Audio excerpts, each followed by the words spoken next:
गुरुरमूर्ति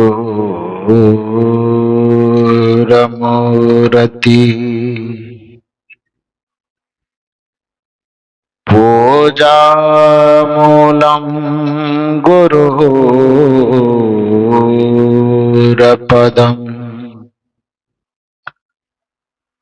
मंत्रमूलं गुरुर्वाक्यम् मोक्षमूलं गुरुर्कृपा नहि सत्यात् परं ज्ञानम् नास्ति तत्त्वं गुरो परम् यस्मात् परतरं नास्ति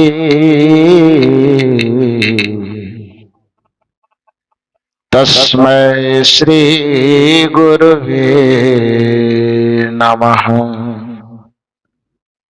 तस्मै श्री गुरुवे नमः।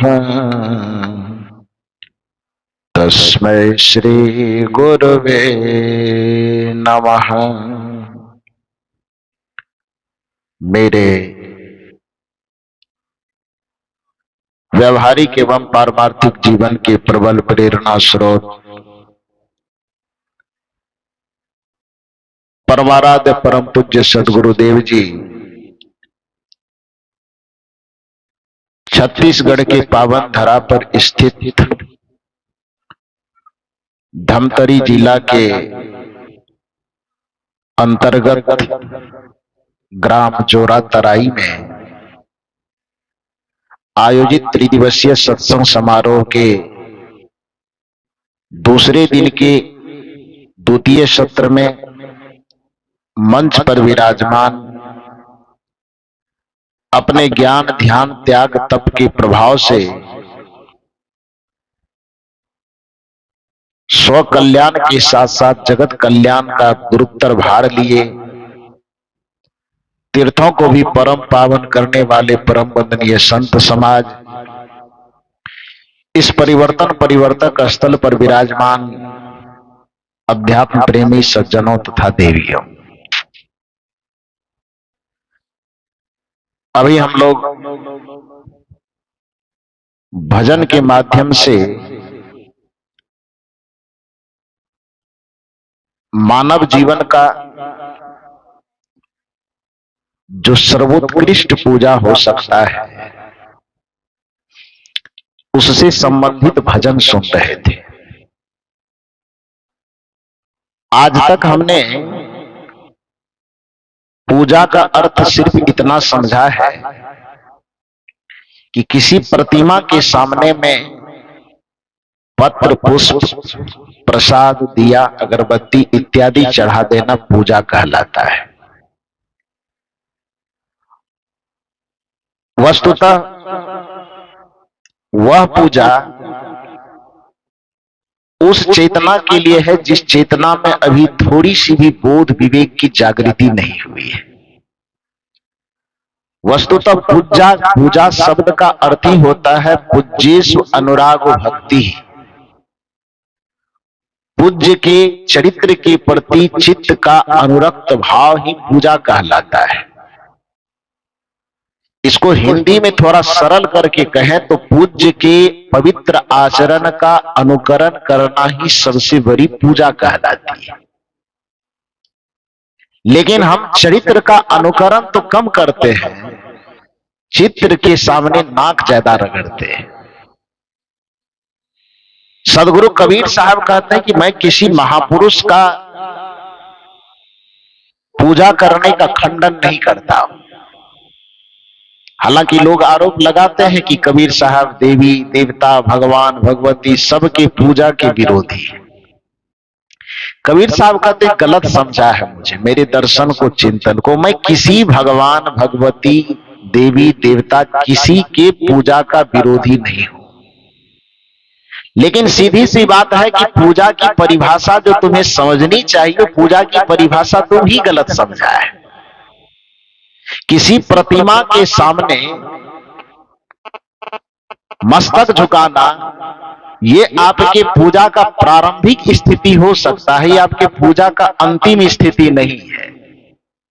क्योंकि आपसे एक सवाल किया जाए, आपके पास कुछ न कुछ जमीन तो होगी, स्वाभाविक है उस जमीन का नक्शा भी होगा। जमीन में कोई उलझन फंस जाए, कोई समस्या आ जाए, तो आप अपने घर में रखे हुए अपने जमीन के खाता खसरा से संबंधित जो भी है उसको निकालिएगा, उस मामला को सुलझाने सलटने की कोशिश कीजिएगा। तो वास्तविक जमीन भी आपके पास है और उस जमीन का नक्शा भी आपके पास है।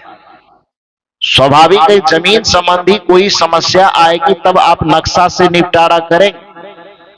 किंतु यदि आपको मकई उपजाना है, गेहूं उपजाना है, धान उपजाना है, तो नक्शा पे ही ट्रैक्टर चलाइएगा क्या? हंसी क्यों लग रही है आप लोगों को? साउंड को थोड़ा की तो मैं निवेदन कर रहा था कि आपके पास वास्तविक जमीन भी है और उस जमीन का नक्शा भी है। जमीन में कोई उलझन आ जाए, कोई परेशानी, कोई समस्या आ जाए तो निश्चित ही आप नक्शा से ही उसका समाधान करेंगे। लेकिन यदि कोई फसल उपजाना हो तो कोई भी समझदार किसान उस नक्शा पर कुदाली नहीं चलाएगा, उस नक्शा पे हल नहीं चलाएंगे, उस पे बीज नहीं छीटेगा। फसल उपजाने के लिए उसको वास्तविक जमीन पर ही जाना होगा। नक्शा का अपने जगह पर महत्व है और वास्तविक जमीन का अपने जगह पर महत्व है। उसी तरह से चित्र का भी अपने जगह पर महत्व है और चरित्र का भी अपने जगह पर महत्व है। हमसे भूल क्या हुई है? संतों को टोकना क्यों पड़ रहा है हमें? पूजा करना कोई गलत बात नहीं है। पूजा करना अपने हृदय के श्रद्धा भाव को व्यक्त करने का एक माध्यम है और करना चाहिए प्रत्येक व्यक्ति को। क्योंकि कोई व्यक्ति केवल विचारों में ही नहीं जी सकता, उसको जीने के लिए तीन चीज चाहिए। क्योंकि तीन चीज से आपका जीवन जुड़ा हुआ है। मुख्य रूप से कर्मेंद्रियों से आपका जीवन जुड़ा हुआ है, हृदय से आपका जीवन जुड़ा हुआ है और मस्तिष्क से आपका जीवन जुड़ा हुआ है। कर्मेंद्रियों को पवित्र रखने के लिए आपको सेवा करना पड़ेगा। जब तक सेवा नहीं करेंगे आपकी कर्मेंद्रियां पवित्र नहीं हो सकती। जब तक आपके हृदय में अपने पूज्य पुरुषों के प्रति श्रद्धा नहीं होगी, आस्था नहीं होगी, तब तक आपका हृदय पवित्र नहीं हो सकता है।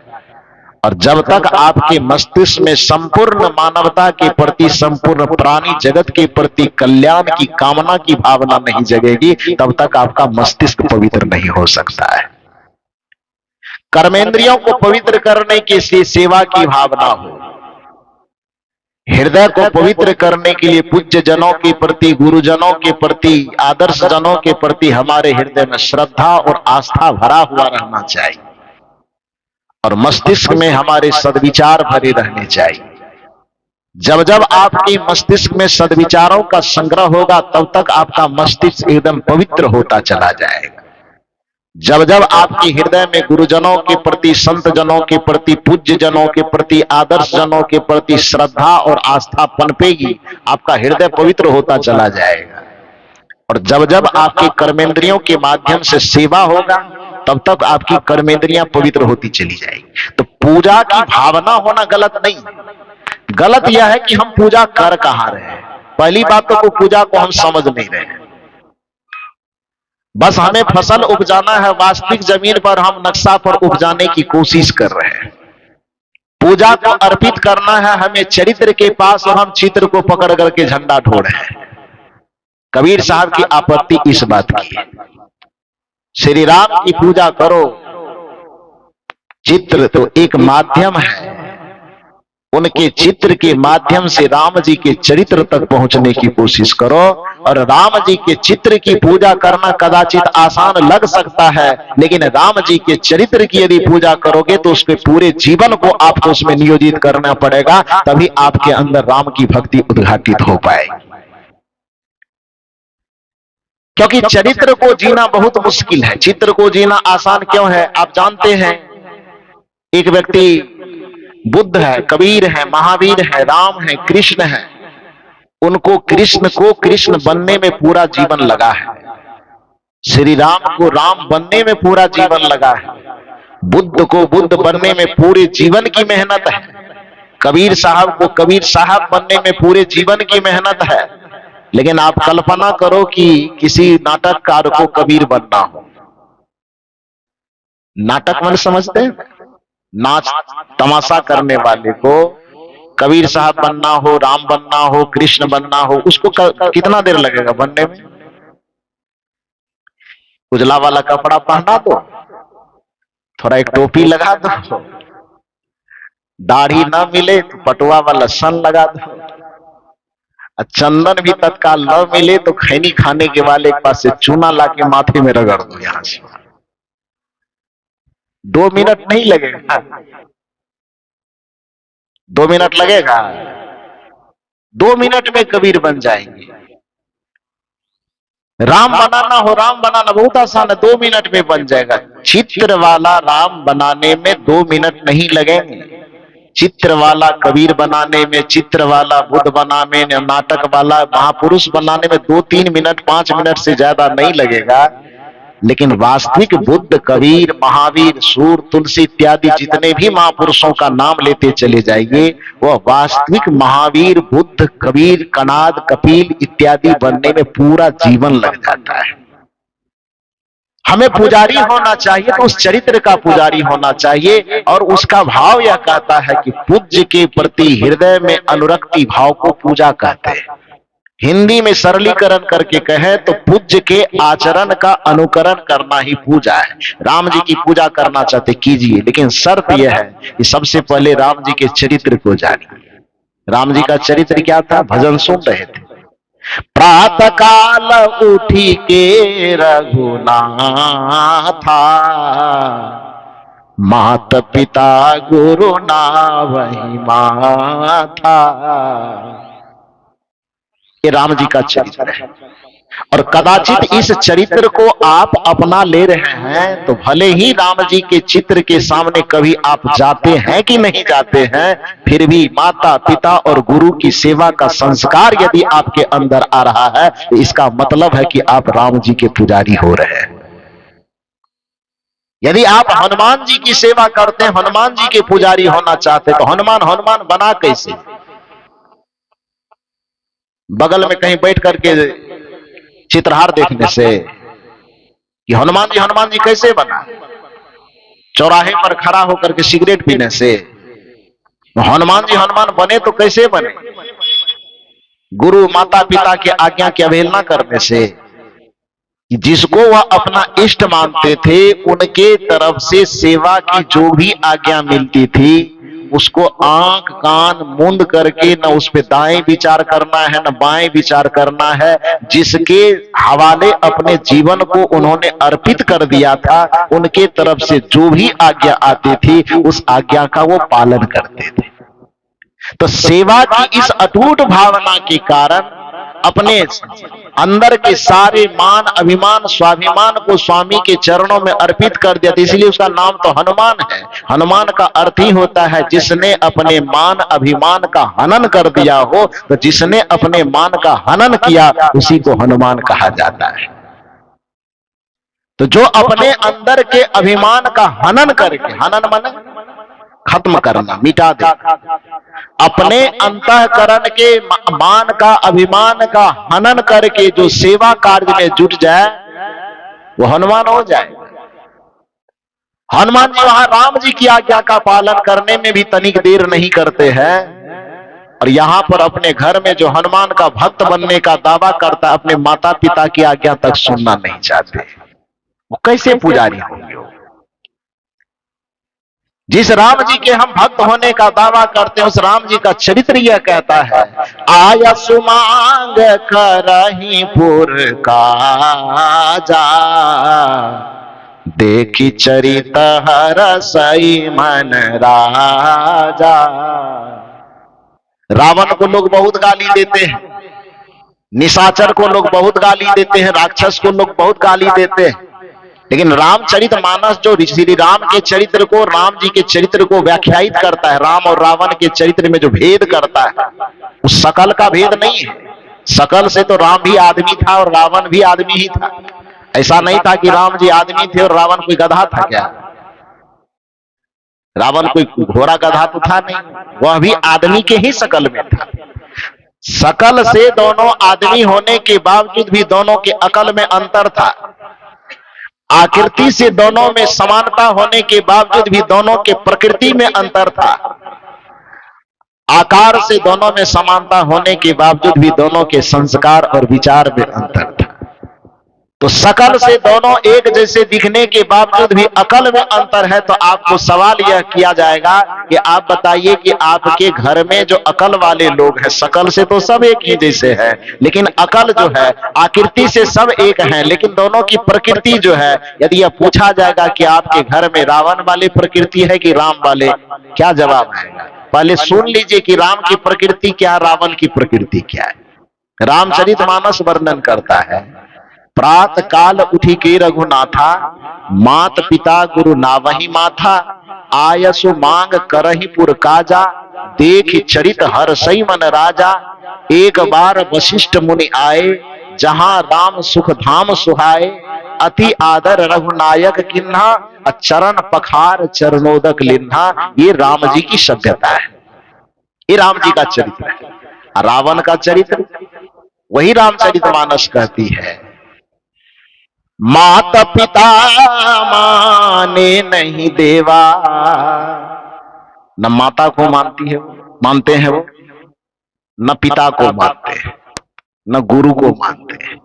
माता पिता माने नहीं देवा, साधुन से करवा वही सेवा, जिनकर यह आचरण भवानी। कौन कह रहे हैं? भगवान शंकर और माता पार्वती के बीच बात हो रही।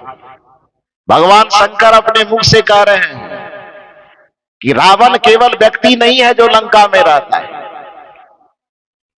रावण एक चरित्र है। कौन सा चरित्र? तो माता पिता माने नहीं देवा, साधुन से करवा वही सेवा, जिनकर यह आचरण भवानी, सो जानहु निश्चर सम प्राणी। रावण का ये चरित्र है, और ये चरित्र वाला रावण केवल लंका में नहीं बसता है, वो आपके घर में भी हो सकता है। और यदि इन दोनों चरित्र की तुलना करके पूछा जाए आपसे कि बताइए कि एक तरफ है कि माता पिता और गुरु के चरण में वंदन करने वाले राम हैं, और दूसरी तरफ में माता पिता माने नहीं देवा, साधुन से करवा वही सेवा। अभी दोनों चरित्र के आधार पर बताइए कि आपके घर में राम जी हैं कि रावण है?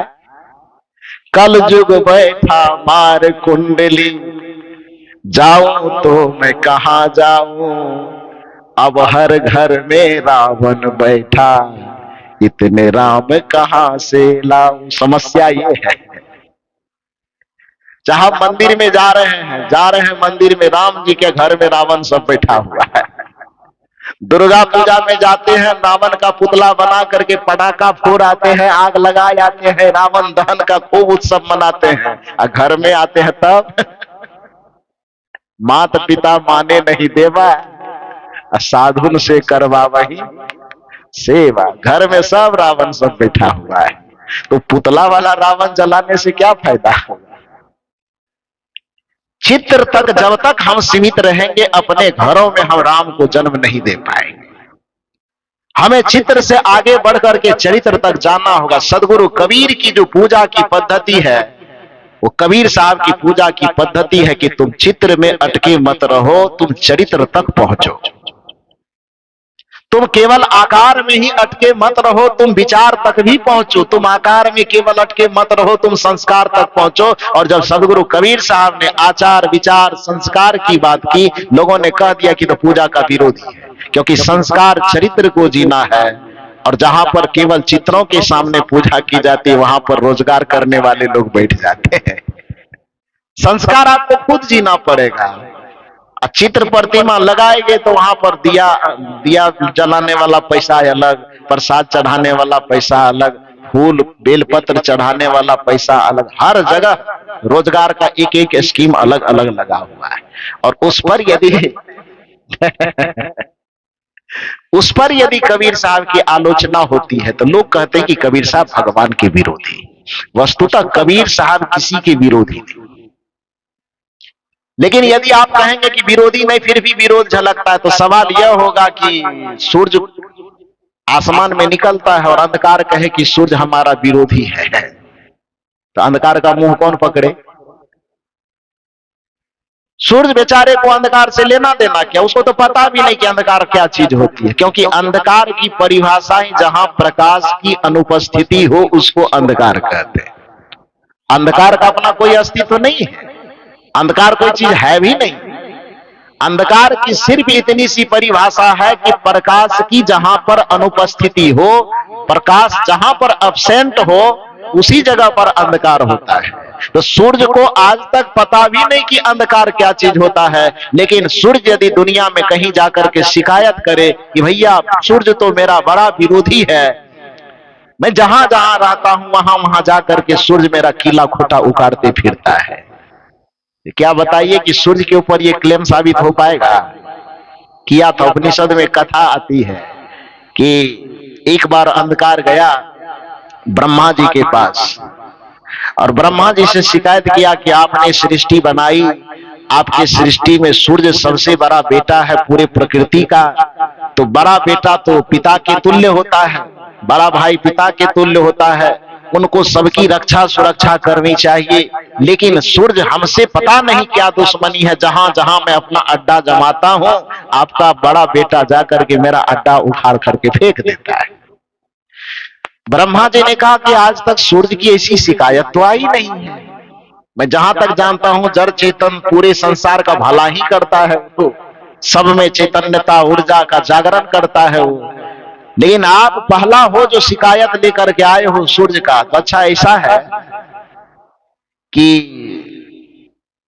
मैं अचानक आपके पक्ष में कोई फैसला तो दूंगा नहीं, क्योंकि जो अच्छे न्याय चरित्र के लोग होते हैं, जो यहाँ पर पदाधिकारी लोग बैठे हैं वो जानते होंगे कि न्यायिक व्यक्ति का चरित्र यह कहता है कि जब दो आदमी के बीच में कोई समस्या हो तो पहले दोनों की समस्या को सुनना चाहिए, फिर दोनों को समझाने का प्रयास करना चाहिए, दोनों न माने तब फिर उसमें कोई एक्शन रिएक्शन की बात होगी, कोई प्रतिक्रिया ली जाएगी, दी जाएगी।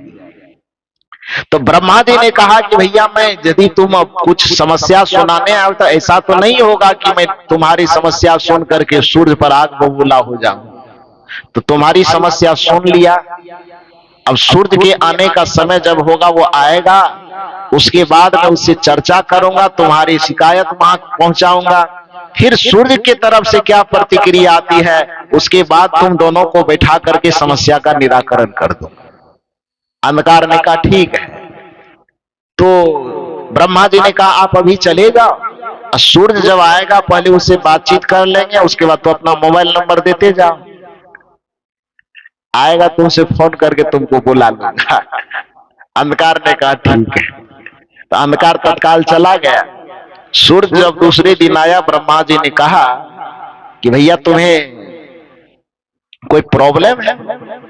सूर्य ने कहा नहीं। कहा आज तक तो मैं ये समझता था तू बड़ा उपकारी है, पूरे संसार का भला करता है, आज पहली बार एक शिकायत तुम्हारे खिलाफ पहुंची है। सूर्य ने कहा मेरे खिलाफ? किसने शिकायत किया? ब्रह्मा जी ने कहा उसका नाम है अंधकार। सूर्य कहते अंधकार कहां रहता है, कौन है वो, कैसा है? मैं तो अभी तक देखा नहीं, न कभी उनसे मिला हूं, न उनके बारे में जानता हूं, कभी आमने सामने हुए भी नहीं है, फिर भी मैंने उसका क्या बिगाड़ दिया ये मेरे समझ में नहीं आता है। ब्रह्मा जी ने कहा नहीं, भयंकर शिकायत। उन्होंने कहा है कि आज तक प्रतिदिन 12 घंटा मेहनत करके जहां जहां मैं अपना किला साम्राज्य स्थापित करता हूं, 12 घंटे के बाद तुम आकर के उसका सब किला खुटा राजमहल उखाड़ करके फेंक देते हो। सूर्य ने कहा कि आज तक कभी आमना सामना हुए नहीं, उनके नाम तक को मैंने नहीं सुना है, तो उसके साथ मेरी क्या दुश्मनी है, मैं ऐसा करूंगा क्यों? अच्छा पिताजी, पता नहीं जाने अनजाने हो गया होगा, तो ऐसा कीजिए कि आप उनको बुला लीजिए, आप उनको बुला लीजिए। मैं बैठता हूं। उन्होंने कहा कि नहीं, अभी तत्काल तो वो नहीं आएंगे, उन्होंने कहा है कि मैं कल आऊंगा, तो जब वो आएंगे तो उनको मैं बैठा के रखूंगा, तुमको बुला करके ले आ सकता हूं। उन्होंने कहा ठीक है। दूसरे दिन हुआ, फिर अंधेरा पहुंचा। ब्रह्मा जी से कहा कि सूर्य से बातचीत हुई थी क्या? तो ब्रह्मा जी ने कहा हाँ, सूर्य से बातचीत तो हुई थी, लेकिन वो तो कह रहे कि मैं अंधकार को जानता ही नहीं, उसका रंग रूप कैसा है, देखने में कैसा है, कभी मुलाकात हुई नहीं है, लेकिन तुम डायरेक्ट शिकायत करने आओ हो। तो सूर्य ने ये कहा है कि यदि अंधकार आवे तो उनको बैठा करके कुछ जलपान वगैरह करवाइएगा और खुद मुझे खबर भेजिएगा, मैं आऊंगा, दोनों आमने सामने हो करके बातचीत कर लेंगे। वैसे मैं उन्हें जानता तो हूं नहीं, फिर भी जाने अनजाने गलती हो गई होगी, तो सबसे पहले मैं अंधकार का चरण पकड़ करके क्षमा मांगूंगा। क्षमा मांगने के बाद फिर दोबारा ऐसी गलती नहीं होगी, ये आश्वासन भी उनको दे दूंगा। तत्काल आवे तो बैठा करके रखिएगा और जलपान बनाने की जिम्मेदारी यतीन्द्र साहब को दे दीजिएगा। सहयोग में और लोग हो सकते हैं तो कोई बात नहीं। तो ऐसा ही किया गया।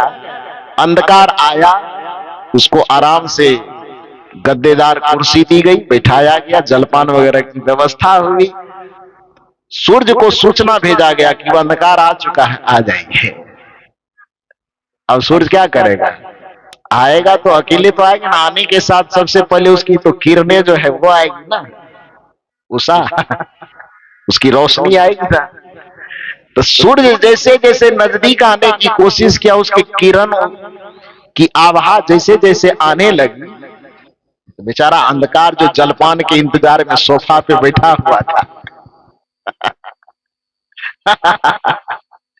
यतीन्द्र साहब जी जलपान लेके खड़े और सोफा पर जो बैठा हुआ अंधकार था, बेचारा दाएं बाएं करवट कर रहा है।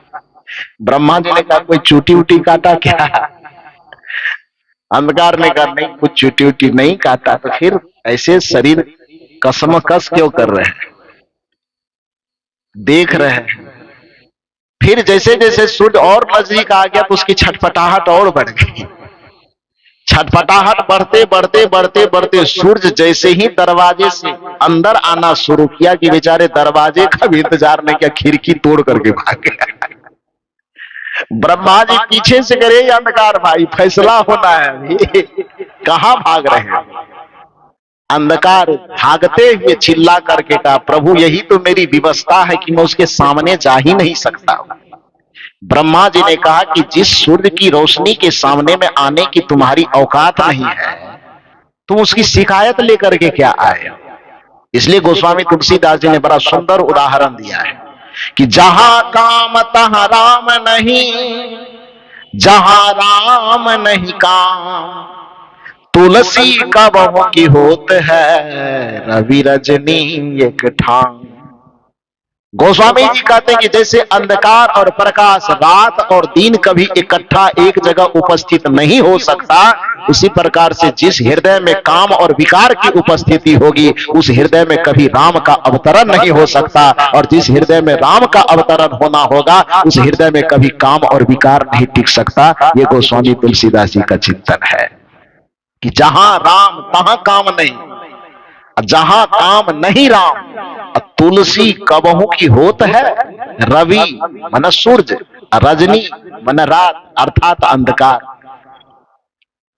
जहां राम तहां काम नहीं, जहां काम नहीं राम, तुलसी कबहू की होत है, रवि रजनी एक ठाम। क्या रवि और रजनी, अंधकार और प्रकाश कभी एक जगह इकट्ठा हो सकता है? नहीं हो सकता है। ब्रह्मा जी ने कहा कि भाई अंधकार, तुमको तो प्रकाश के सामने में, सूर्य के सामने में ठहरने की भी औकात नहीं, तो उसका शिकायत क्या लेकर के आ रहे हो? ठीक उसी प्रकार से कहने का यह अभिप्राय है कि जहां पर आपके जीवन में राम के चरित्र के प्रति आस्था होगी, वहां पर बुराइयां नहीं टिकेगी। लेकिन हम करते क्या है कि चित्रों में अटके रहने के कारण चरित्र तक जब हमारी पहुंच नहीं होती है तो चित्रों के माध्यम से हम वहां लंका दहन करके रावण दहन करके भी आते हैं, फिर भी हमारे घरों में राम की उपस्थिति में होकर के रावण की ही उपस्थिति बची रह जाती है। कल जुग बैठा मार कुंडली, जाऊं तो मैं कहां जाऊं, अब हर घर में रावण बैठा, इतने राम कहां से लाऊं। सवाल यह है कि इतने राम कहां से लाऊं। कबीर साहब उसका उत्तर देते, राम आ सकते हैं, केवल भजन गाने से कि राम आएंगे आएंगे राम आएंगे, कभी नहीं आएंगे। राम आएंगे जरूर, लेकिन उसका फॉर्मूला चित्रों के सामने राग रगड़ने से नहीं आएंगे, लेकिन राम आएंगे यदि आप अपने आप को कौशल्या बना लो।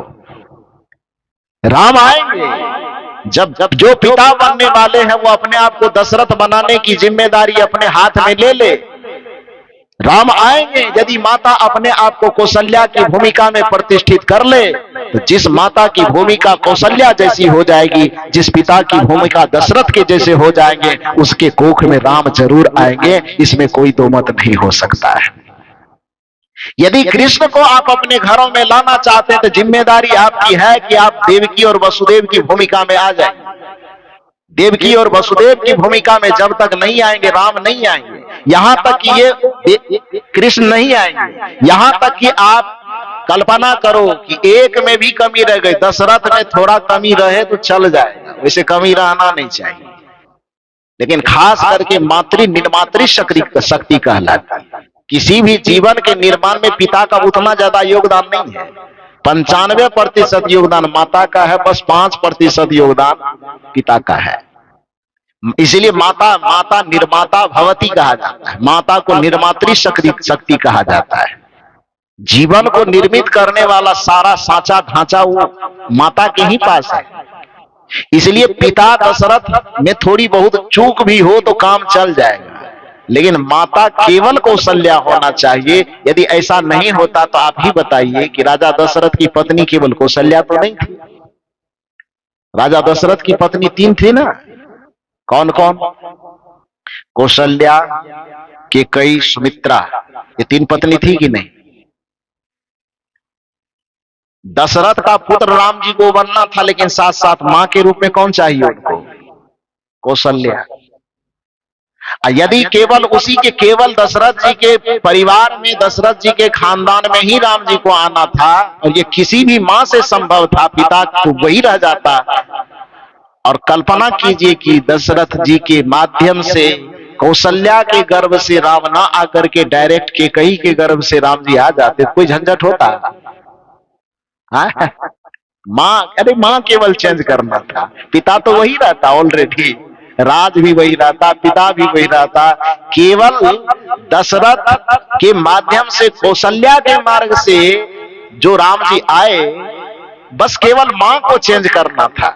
पिता वही रहते, राज अयोध्या ही रहती, सब चीज वही रहते, वरदान भी पूरा हो जाता और राम जी राजा दशरथ के पुत्र रहते, लेकिन मां में चेंजिंग होता कि केवल उसको कौशल्या के माध्यम से न आकर के कैकेयी के माध्यम से आना था, तो वनवास वाली घटना घटती,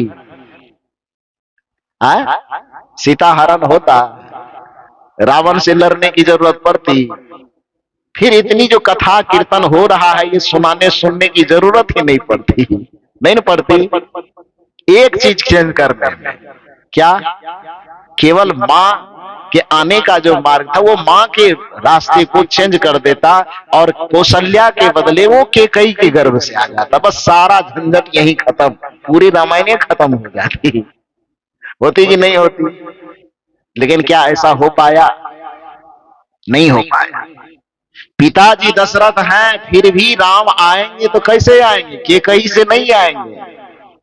राम आएंगे तो सुमित्रा से नहीं आएंगे, राम जब भी आएंगे तो कौशल्या से आएंगे। और कौशल्या का मतलब क्या होता है? कम से कम छत्तीसगढ़ वाले को तो बताना ही चाहिए, क्योंकि माता कौशल्या की जन्मभूमि ये छत्तीसगढ़ की धरा मानी जाती है, राम जी का ननिहाल माना जाता है। और हम लोग भी कम नहीं है, छत्तीसगढ़ वाले यदि राम जी के ननिहाल वाले हैं तो बिहार वाले राम जी के ससुराल वाले हैं। सही बात है। तो कौशल्या जी की नगरी के होने के कारण आपको तो पता होना चाहिए कि कौशल्या का मतलब क्या होता है। कौशल्या केवल एक व्यक्तित्व का नाम नहीं है, बल्कि कौशल्या का मतलब होता है जो स्त्री अपने जीवन के प्रत्येक कार्य व्यवहार में कुशलता और दक्षता को हासिल कर लिया हो, उसी स्त्री को कौशल्या कहा जाता है। बात समझ में आई कि नहीं आई? जिसको एक अच्छी बेटी बनने की कुशलता हासिल हो चुकी हो, जिसको एक अच्छी बहन कैसे होनी चाहिए उसकी कुशलता जिसके चरित्र में झलकने लगा हो, जो एक अच्छी पत्नी कैसी होनी चाहिए उसकी कुशलता, एक अच्छी पत्नी की कुशलता जिसके व्यक्तित्व में झलक रहा हो, जो एक अच्छी मातृत्व की सत्ता हो सकती है, मातृत्व की कुशलता जिसके व्यक्तित्व में झलकने लगा हो। क्योंकि स्त्री के 4 ही रूप होते हैं, बेटी, बहन, पत्नी और मां। ये 4 रूप ही है ना, बेटी, बहन, पत्नी और मां। तो एक स्त्री के जीवन के जो ये 4 हिस्से हैं, इन चारों हिस्सों को जिसे कुशलता पूर्वक जीने के लिए आ गया हो, भले ही उसका नाम कुछ और हो, भले ही उसका जन्म कहीं और हुआ हो, लेकिन इन चारों मार्गों में, चारों अध्यायों में जिनको कुशलता हासिल हो चुकी हो, उसको आप कौशल्या कह सकते हैं। और यदि ऐसा चरित्र बना करके आप जीवन जीते हैं तो आपके गर्भ में जरूर राम आएंगे और आपके घर में जरूर राम आएंगे। लेकिन यदि इस चरित्र को आप नहीं जी रहे, केवल मंदिर में जाकर के घंटा बजा करके कहते राम आएंगे आएंगे राम आएंगे, ये गारंटी पेपर पर लिख लो कि तुम्हारे यहां राम कभी नहीं आएंगे। सदगुरु कबीर का यही दर्शन है कि चित्र को जीने के बजाय चरित्र को जीना शुरू। मैं ये नहीं कहता हूं कि तुम राम के भक्त मत बनो, मैं ये भी नहीं कहता हूं कि कृष्ण के भक्त मत बनो, मैं ये भी नहीं कहता हूं कि जिसका भक्त आप बने हो उसका भक्ति छोड़ दो।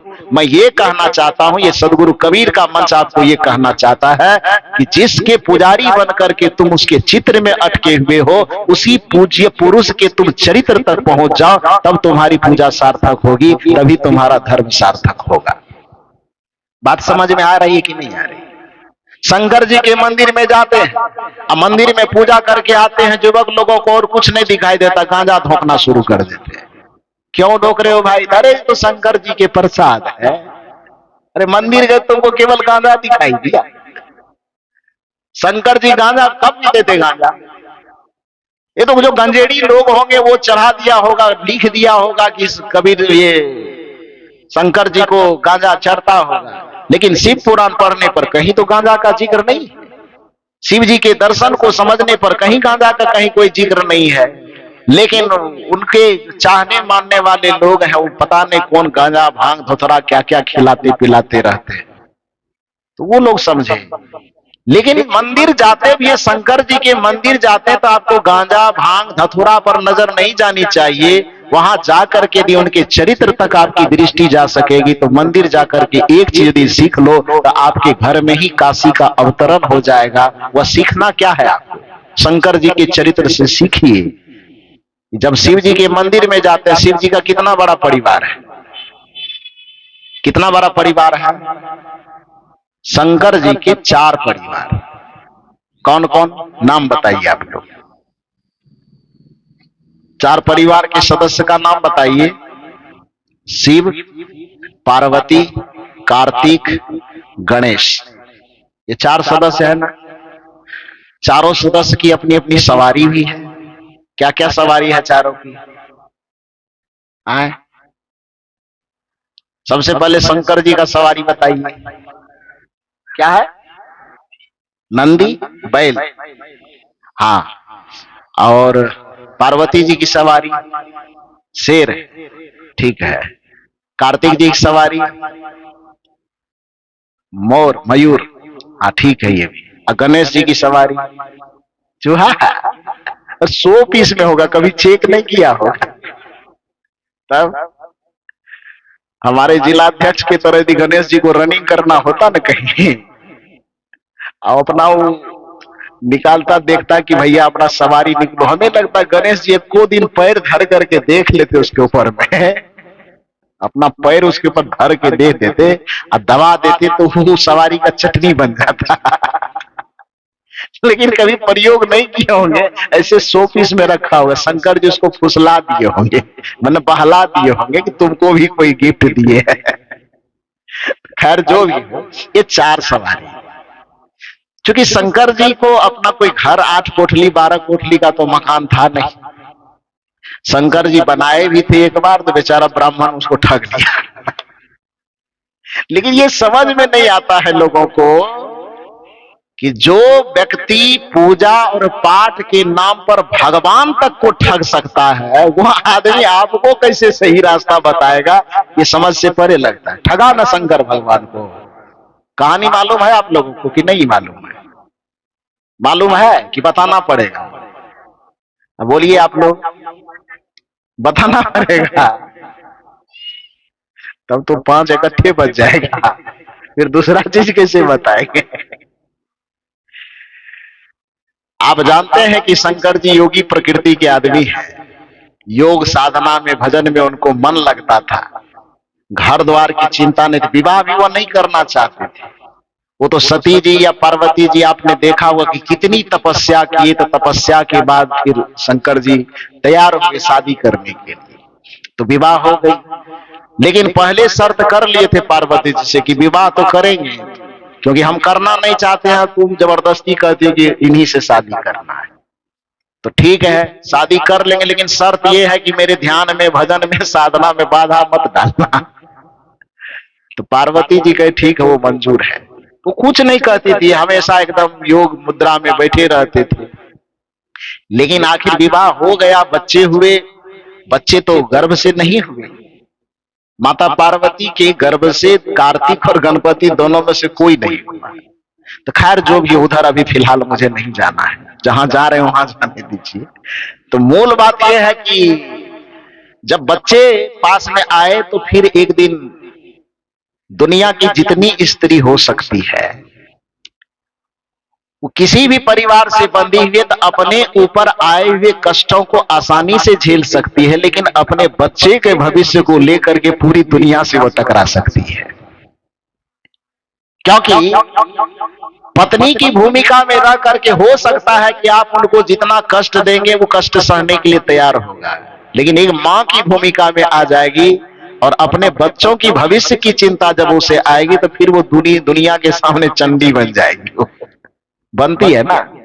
तो अपना तो कैसे भी रह लेती थी शंकर जी के साथ में, जो खाती थी वही, जो शंकर जी खाते थे वही खाना, जैसे सोना जैसे रहना, किसी तरह गुजर बसर हो गया। लेकिन बच्चे जब बड़े हो गए तो माँ को चिंता हुई कि अब हम लोगों का जीवन तो इसी तरह से गुजर बसर हुआ, नहीं दो कार्तिक गणपति इसका क्या हाल होगा। तो एक सामान्य माँ की भांति शंकर जी के पास जाते हैं और कहते हैं कि आप कैसे पिता है? आपको लोग जगत पिता कहते हैं, लेकिन आश्चर्य लगता है कि आपको जगत पिता लोग कैसे कहते हैं? अपना बच्चा का पिता नहीं बन पा रहे हैं आप, जगत पिता कैसे कहते हैं? पत्नी का जो ताना होता है पति को, आप लोग मारती होगी नहीं मारती? ना मारो तो ये लोग को जंग लग जाएगा। आपके ताना से ही तो ये लोग थोड़ा सक्रिय रहता है। हाँ, तो पार्वती जी थोड़ा थोड़ा ताना मार रही है। कैसे पिता है आप? बच्चे के भविष्य के बारे में नहीं सोच रहे। देखिए, त्रिदेव है आप, ब्रह्मा विष्णु महेश। ब्रह्मा जी के पास अपना ब्रह्मलोक है, पुष्पक विमान है, कैसे मजे में रहते हैं। विष्णु जी के पास भी अपना विष्णु लोक, आपके पास कौन सी पहाड़ पत्थर? अरे अपने बारे में नहीं सोचते, कम से कम अपने बच्चे के बारे में तो सोचिए। तो पार्वती जी के ताना से आकर के ऊब करके शंकर जी का अच्छा रुको रुको बना देता हूं। लेकिन मैं चूंकि योग प्रेमी हूं, एकांत प्रेमी हूं, तो मुझको एकांत चाहिए। वो एकांत के ख्याल से कि घर बनाना भी है तो एकांत में बनाना है, नहीं तो मंदिर बना बना के लोग सावन में ना लाठी पे लाठी खाता तो भी जाता है। तो कहे कि कोई ऐसा जगह घर बनाओ जहां से आने जाने का रूट क्लियर होगा, तो आदमी तो हमको वहां भी परेशान कर देगा। तो इसलिए उन्होंने कहा कि मैं योगी प्रकृति का हूं, साधक प्रकृति का हूं, इसलिए एकांत में बनाऊंगा। तो खोजा गया जमीन प्लॉटिंग के लिए। तो जमीन कहाँ मिली ना? श्रीलंका में। वो लंका वाला जिसको रावण की लंका कहते, वस्तु तो वो लंका किसकी थी? वो शंकर जी की लंका थी। तो शंकर जी वहां पर विश्वकर्मा जी को बुलाए, कहे कि देखो भैया मेरी पत्नी का डिमांड है कि बढ़िया से घर बनना चाहिए, तो ऐसा घर बनाओ जहां ब्रह्मलोक विष्णुलोक सब फेल कर जाए। जगह मैं योगी हूं इसलिए एकांत जगह चाहते, एकांत चारों तरफ समुद्र से घिरा हुआ जगह है, नाव से भी आदमी आना चाहे तो नहीं आ सकता है। तो इसलिए उस टापू पर, श्रीलंका के टापू पर शंकर जी कहे कि मेरा घर बनाओ यहाँ, और विश्वकर्मा जी के द्वारा घर, ये मैं देखा नहीं हूं, उस जमाने में हम थे नहीं, जो कहानी लिखी हुई है पंडितों ने ही लिखी है, उसके आधार पे मैं बता रहा हूं। तो कहे मेरा घर वहां बनाओ। विश्वकर्मा जी बड़ी मेहनत के साथ श्रीलंका, यानी सोने की लंका जो थी वह शंकर जी अपने लिए ही बनवाया, और बनाने के बाद उसके बाद जो रावण के जो पिता थे विश्वश्रवा मुनि, तो कहे कि इस समय का सबसे बड़ा पंडित जी कौन है पूजा करवाने वाला। तो पता चला कि रावण के जो पिताजी हैं विश्वश्रवा मुनि, उसी से पूजा करवाया जाना चाहिए। परिणाम क्या हुआ, उसको बुलाया गया पूजा के लिए। बेचारा पूजा भी कर रहा है और घर को देख रहा है। बड़ा सोने जैसा चमचमाता घर पहली बार देखा। कबीर साहब इसीलिए पंडितों की आलोचना करते हैं। काम करवा रहा है पूजा का, लेकिन उसका मन कहाँ है? लोभ में फंसा हुआ है, लालच में फंसा हुआ है। जिस समय पूजा करने वाले पुजारी का मन भक्ति में रमा हुआ होना चाहिए, उसमें भी शोषण की नीति उसके मन में चल रही है। पूजा कर रहा है, इधर हाथ चल रहा है स्वाहा स्वाहा, मुंह बोल रहा है स्वाहा स्वाहा, मन नाच रहा है।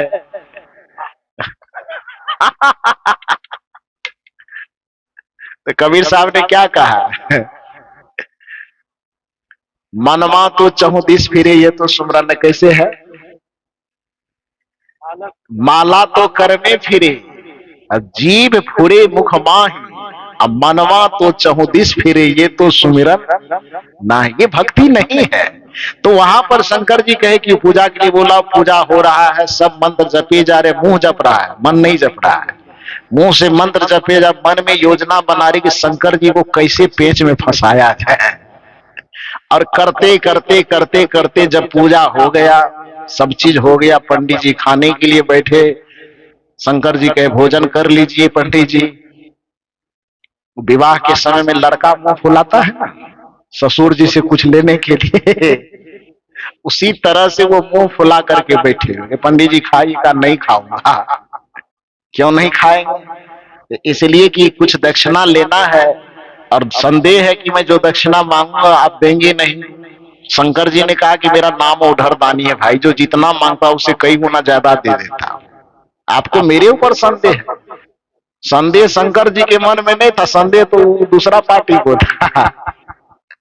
उन्होंने कहा कि नहीं मुझे संदेह नहीं है, फिर भी लग रहा है कि जो मांगूंगा वो देंगे नहीं, तो इसीलिए आप खाने से पहले आप संकल्प कीजिए, शपथ खाइए, तभी मैं भोजन करूंगा। अब शंकर जी का नाम है भोला बाबा, भोला बाबा।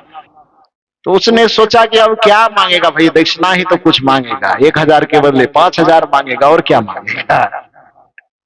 ऐसा सोच करके उन्होंने कहा अच्छा ठीक है खाइए, जो मांगेगा वो देंगे। लेकिन वो जान रहा था कि नहीं मिलेगा, इसलिए कहे नहीं, खाने से पहले आप संकल्प पूर्वक शपथ खाइए, तब मैं आपका भोजन ग्रहण करूंगा। शंकर जी से संकल्प करवाया गया, और उस संकल्प करने के बाद भोजन ग्रहण किया। अब भोजन ग्रहण करने के बाद कहा कि दक्षिणा में जिस घर का पूजा करने आए हैं, पूरा प्लॉट हम ही को दे दीजिए, पूरा घर दे दीजिए हमको। जिसको कहने, पत्नी के कहने पर, पार्वती जी के कहने पर शंकर जी घर बनाने के लिए तैयार हुए थे, उस घर में जिस रोज पूजा किए, अभी घर में एको दिन जाकर के करवट नहीं लिए थे, और वह घर ले लिया गया किनके द्वारा? पंडित जी के द्वारा। अब इतना समझने पर, इतनी कहानियां कहने पर भी यदि आप कुछ नहीं समझोगे तो फिर तो आप समझो। कहत कबीर, बिहार में कहावत है कि कहत कबीर हम कहबे न करब, नहीं मानबो तो हम की करब। इसको छत्तीसगढ़ी में क्या कहिएगा आप? मैंने इसका अभाव हुआ कि कहना में कबीर साहब कहते हैं हम तो कहेंगे ही, नहीं मानेंगे तो हम क्या करेंगे। तो बिहार में लोग एक कई कहावत कहते हैं, कहत कबीर हम कहबे न करब, नहीं मानब तो हम की करब। इसको आप छत्तीसगढ़ी में कहेंगे, कैसे कहेंगे साहब जी बोलिए? यही कहेंगे, थोड़ा इसका दूसरा रूप कहेंगे, ऐसा ही कहेंगे लगभग। हाँ तब तो ठीक है। हाँ अच्छा, वहां की लगा यहाँ का लगा। अब हमको भी यहाँ का व्याकरण थोड़ा पढ़ना पड़ेगा। नहीं पढ़ेंगे तो काम नहीं चलेगा। इस बार तो लगभग 45 दिन का प्रवास छत्तीसगढ़ में मेरा रहा, जिसमें लगभग 32-33 दिन गुजर गया, 10-12 दिन और बचा है। लेकिन साहब जी इस बार के कार्यक्रम में मेरे कान में वरदान दिए कि इस बार 15 कार्यक्रम लेके आए थे, अगले बार 30 कार्यक्रम होगा। और कार्यक्रम की सिलसिला ऐसी मेरे हाथ तक आई कि सचमुच में 2027 के लिए अब तक 30 कार्यक्रम आ चुका है।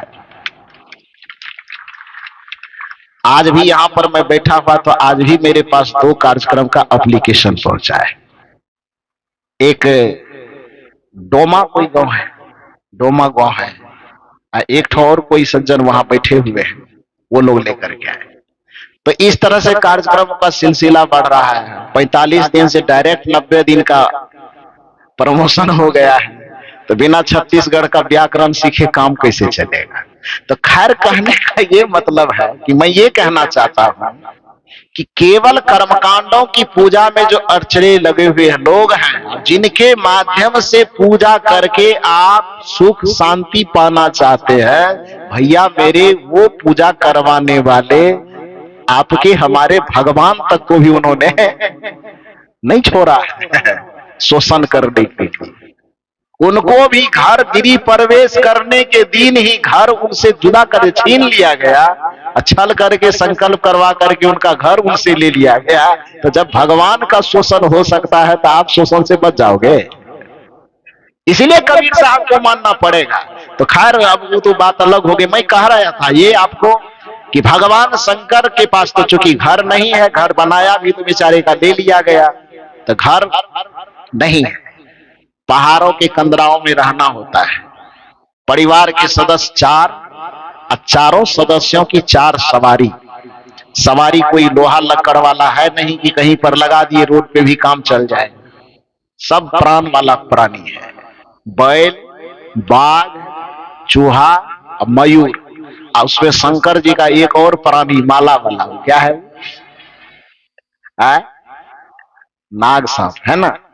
तो 5 प्राणी हो गया उधर, 4 हो गए इधर, 9 है। 2 ठो गुफा था, एक गुफा के अंदर माता पिता पुत्र जो भी थे सब बच्चे एक ही गुफा में सोते थे, और दूसरा गुफा जो था उस गुफा के अंदर ये 5 प्राणी। कौन कौन? बाघ, बैल, चूहा, मयूर और सांप, ये 5 प्राणी को रख दिया गया था। अब आपसे सवाल किया जाएगा कि ये 5 प्राणी जो हैं, जो मानव नहीं मानवेतर प्राणी है, बाघ भी, बैल भी, सांप भी, चूहा भी और मयूर भी, ये 5 प्राणी प्रकृति से एक दूसरे के दुश्मन हैं कि एक दूसरे के दोस्त हैं? दुश्मन है ना। बाघ और बैल में तो दोस्ती नहीं हो सकती, वो तो एक दूसरे का दुश्मन, वो खाएगा वो एक दूसरे को। बैल तो नहीं खाएगा लेकिन बाघ उसको मार के खाएगा। सांप और चूहा प्रकृति से दोस्त है कि दुश्मन? दुश्मन है ना। सांप और मयूर आपस में दोस्त है कि दुश्मन? माने 5 में किसी न किसी से बैर है, प्रकृति से, नेचर से ही वो एक दूसरे के दुश्मन है। लेकिन आप कल्पना करो कि शिव के चरित्र में कितनी सुगंधी रही होगी, शिव के चरित्र में कितनी महिमा रही होगी, शिव जी के परिवार में कितना आपस में प्रेम होगा, कितने करुणा का प्रवाह होगा कि उससे आदमी की सीखने की बात तो छोड़ो, उनके पास में रहने वाला जो पशु पक्षी, कृमि कीड़े मकोड़े जो कहिए, सांप को कीड़े मकोड़े के अंतर्गत ही आप गिन लीजिए। तो ये जो मानवेतर प्राणी है, मानव के ऊपर प्रभाव की बात छोड़ो, शंकर जी के चरित्र में, उनके परिवार के चरित्र में कितनी समरसता होगी, कितनी करुणा होगी, कितना प्रेम होगा कि उसके प्रेम के प्रभाव को देख करके उनके सामने में मानवीय बुद्धि से रहित रहने वाला मानवेतर प्राणी पर भी ऐसा असर पड़ा कि जो प्रकृति से एक दूसरे के दुश्मन और विरोधी हैं, उस पर भी प्रेम का कैसा प्रभाव पड़ रहा है कि वह भी आपस में प्रेम से एक ही कमरे में बंद करके रहते हैं। न सांप चूहा को खाता है, न ये मयूर सांप को कुछ कह रहा है, न बाघ बैल को कुछ कह रहा है। सब आराम से एक दूसरे से घुल मिल करके रह रहे हैं। तो सोचो, जिस शंकर जी के चरित्र में इतनी सुगंधी है, इतनी खुशबू है कि उनके पास में रहने वाला पशु पक्षी जानवर भी उनके प्रेम के छींटे से प्रभावित होता है, उनके प्रेम के प्रभाव से प्रभावित होता है। लेकिन आप और हम हजारों बार शंकर जी के मंदिर में जाते हैं, केवल जल बेलपत्र चढ़ा करके आते हैं, उनसे जो लेना चाहिए वह हम लेते नहीं, वहां से केवल गांजा भांग देख करके आ जाते हैं। अब उससे हमें लेना चाहिए था प्रेम, उससे लेना चाहिए था करुणा, उनसे लेना चाहिए था दया, उनसे लेना चाहिए आपसी सौहार्द, लेकिन वहां हम वहां तक पहुंच नहीं पाते क्योंकि हमारी दृष्टि केवल चित्रों तक अटकी रह जाती, हम चरित्र तक पहुंच नहीं पाते। और चरित्र तक नहीं पहुंच पाते तो जिस शंकर जी से हमें पारिवारिक प्रेम सीखना चाहिए था, जिस शंकर जी से हमें करुणा दया और सहनशीलता सीखनी चाहिए थी, वहां जाके सीखना चाहिए था कि बाघ बैल आपस में कैसे रहते हैं, वहां जाके सीखना चाहिए था कि सांप मयूर आपस में कैसे रहते हैं, वहां जाके हमें सीखना चाहिए था कि सांप और चूहा आपस में कैसे रहते हैं। हम वहां वह न सीख करके अब सोचो कि शंकर जी के घर में सांप और चूहा भी प्रेम से रह लेते हैं और हम शिव के पुजारी होकर के घर में सास बहू में नोका झोंकी करते हैं। क्या हमारे सास और बहू का रिलेशन वो सांप और चूहा से भी गया गुजरा हो गया? क्या हमारे परिवार में जो देवरानी जेठानी है उसका जीवन वो बाघ और बैल से भी गया बीता है? मंदिर जाकर के यदि मंदिर में बैठी प्रतिमाओं के चरित्र चित्र के मार्फत से हम उनके चरित्र तक पहुंच सकें तो शंकर जी से हम प्रेम को सीख सकते हैं, शंकर जी से हम करुणा को सीख सकते हैं, क्योंकि उसका अवतार ही करुणा के कारण हुआ। कर्पूर गौरम, आगे बोल दीजिए आप, करुणा अवतार। तो करुणा का मतलब क्या होता है? डंडा से लाठा पिटा। तब करुणा का मतलब प्रेम का उत्कृष्ट रूप को करुणा कहा जाता है। जिस शंकर का अवतरण ही करुणा को लेकर के हुआ है, उस शंकर जी के हम भक्त बन करके भी यदि अपने परिवार में फूटे हुए हैं, भाई भाई से दूरी है, पति पत्नी से दूरी है, देवरानी जेठानी से दूरी है, ननद भाभी से दूरी है, तो आप सोच करके जरा बताइए कि हम शंकर जी के पुजारी हैं क्या? कबीर साहब कहते हैं कि आपको मैं शंकर जी के पुजारी होने से नहीं रोकता हूं, लेकिन हाँ ये जरूर कहूंगा कि तुम शंकर जी के चित्रों तक ही अपने दिमाग को अटका करके मत रखना, शंकर जी के चरित्र तक भी अपने दिमाग को पहुंचने देना। क्योंकि सच्चे पूजा का अर्थ केवल चित्रों के सामने दिया अगरबत्ती पान प्रसाद चढ़ाना नहीं है, बल्कि कबीर साहब की दृष्टि में पूजा का अर्थ है पूज्य के आचरण का अनुकरण करना। सदगुरु कबीर साहब की दृष्टि में है पूज्येश्वर अनुराग भक्ति, पूज्य के आदर्श के प्रति अपने हृदय में अनुराग के भाव को पूजा कहते हैं।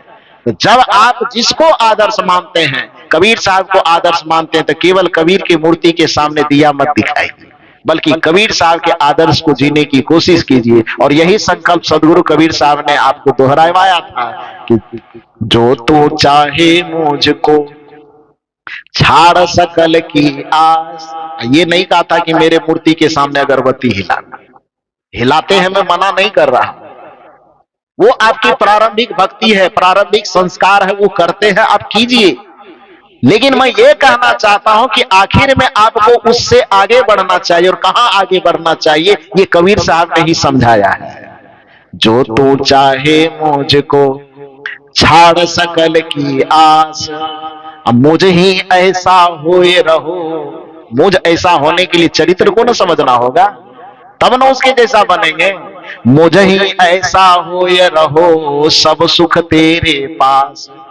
कबीर साहब कहते हैं कि केवल मेरे चित्रों तक सीमित रह गए, तो जैसे पंडितों ने पूजा को बना दिया वैसे भी तुम मेरी भी पूजा को बना दोगे। ठीक है, मेरी प्रतिमा मेरे स्मरण के लिए जरूर रखना, मेरा चित्र मेरे स्मरण के लिए जरूर रखना, लेकिन यदि पूजा करना हो, मेरा भक्त बनना हो, तो चित्रों के माध्यम से मेरे चरित्र तक पहुंचना और उस चरित्र को अपने आचरण में उतार लेना, इसी का नाम सच्चा पूजा है।